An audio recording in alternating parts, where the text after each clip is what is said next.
ma dernière question, Madame la Ministre, vous avez cité l'appli Mon compte formation, qui a été lancé sur notre campus à Guyancourt en votre présence et avec le Premier ministre. C'était un honneur pour nous, une nouvelle fois. Je gage aussi que ça n'a pas été choisi tout à fait par hasard. Mais avec ce compte, cette application, votre objectif notamment, ça a été de rendre l'accès à la formation beaucoup plus simple. Et vous aviez également signalé lors de précédentes interventions qu'il y a un autre mode qui permet d'accéder aux loisirs, au travail, à la culture, mais aussi à l'emploi et à la formation, c'est précisément la mobilité.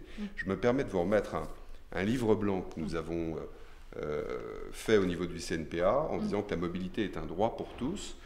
Finalement, quelle est votre vision de l'évolution de la mobilité par rapport au travail, par rapport à la formation? Et puis, quels conseils vous souhaiteriez nous donner finalement? Alors d'abord, la mobilité et l'emploi sont très étroitement liés. Parce que la mobilité est la condition de l'emploi, très souvent. Et ce qui est très intéressant de voir sur les 2 premiers mois de l'appli formation, ce qui sort en numéro 1, c'est quoi comme formation? C'est le permis B. Parce que tout le monde est très conscient que c'est vraiment le levier pour l'emploi. Tout à fait. Et donc, ce qui m'intéresse, c'est que dans votre filière, on a également les auto-écoles. Vous avez également les auto-écoles, et puis surtout, vous êtes partout sur le territoire.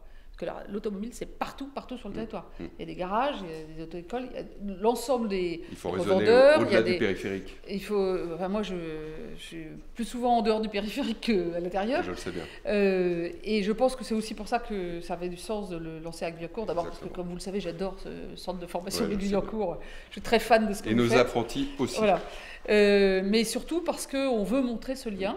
Et aujourd'hui, quand on voit les difficultés entre l'offre et la demande d'emploi, la moitié des difficultés, c'est un sujet de compétences. Donc, il faut investir, apprentissage, appli CPF, investissement des entreprises. Mais un quart des freins à l'emploi, c'est la mobilité. C'est tout à fait ça. Donc, vous êtes sur un sujet qui est stratégique pour la filière, pour ses salariés, pour ses clients. Et pour notre République. Mais pour notre République, et notamment dans tous les territoires. C'est un des sujets les plus importants pour les gens, c'est la mobilité, c'est la liberté. Exactement. Et la formation, la compétence, c'est la liberté de choisir son avenir professionnel. Donc moi, je crois qu'on peut aller très loin là-dessus. Il faut aussi inventer les nouvelles formes de mobilité, c'est en cours. Bien sûr. Et je crois que tout ça, ça peut contribuer à rendre nos concitoyens plus mobiles, donc plus libres, et avec plus de chances d'avoir un emploi de leur choix. La semaine de la mobilité, c'est parti. Voilà, c'est parti. Merci Madame la Ministre, merci infiniment. Merci.